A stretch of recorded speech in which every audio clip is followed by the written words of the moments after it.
السلام علیکم ناظرین۔ کل کے سبق میں ہم نے پڑھا تھا حرکات کو پہچاننا اور زبر کی مقدار کیا ہو اور زبر کو کیسے پڑھا جائے۔ آج کے سبق میں ہم زیر کو کیسے پڑھا جائے اور اس کی کیا مقدار ہو کھینچنے کی، اور پیش کو کیسے پڑھا جائے اور اس کی کیا مقدار ہو کھینچنے کی، اس کو پڑھیں گے انشاءاللہ۔ ٹھیک ہے، سب سے پہلے کاپی آپ لے لیجئے، اس میں میں جیسا لکھا رہا ہوں ویسا لکھیں گے انشاءاللہ، بہت جلدی پڑھنا آ جائے گا۔ تو آج سب سے پہلے ہم پڑھاتے ہیں زیر کو، کہ زیر کو کیسے پڑھا جائے اور زیر کی مقدار کیا ہو۔ ٹھیک ہے،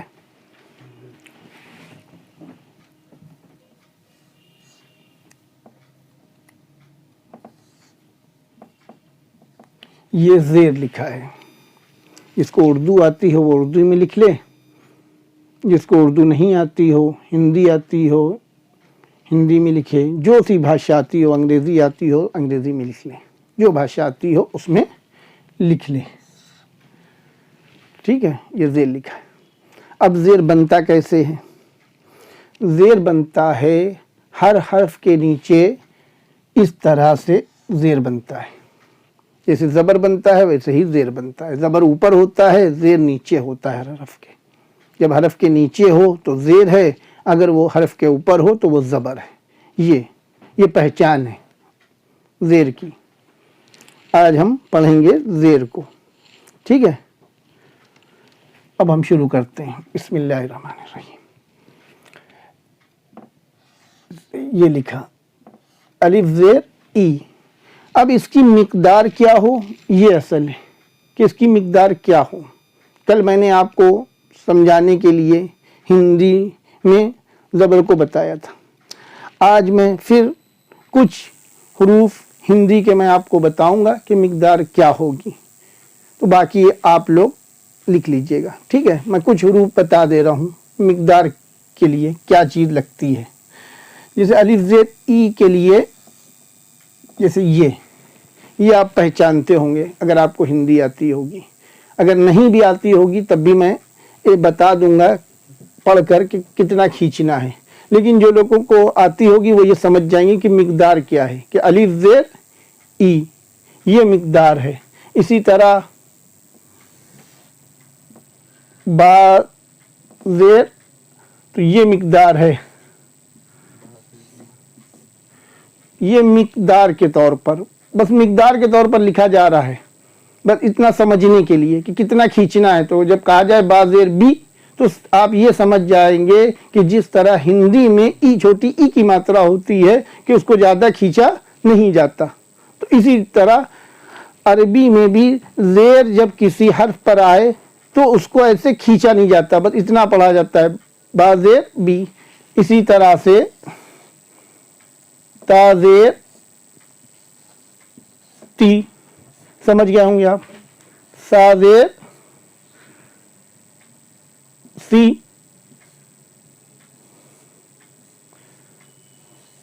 یہ سمجھانے کے لیے صرف لکھا جا رہا ہے کہ آپ کو ایک مقدار معلوم چل جائے۔ ٹھیک ہے، جیم زیر جی، یہ سمجھ گئے؟ تو یہ میں نے لکھ دیا ہے کچھ حرف، باقی حرف آئیں گے، بس یہ مقدار کے لیے میں نے لکھا ہے۔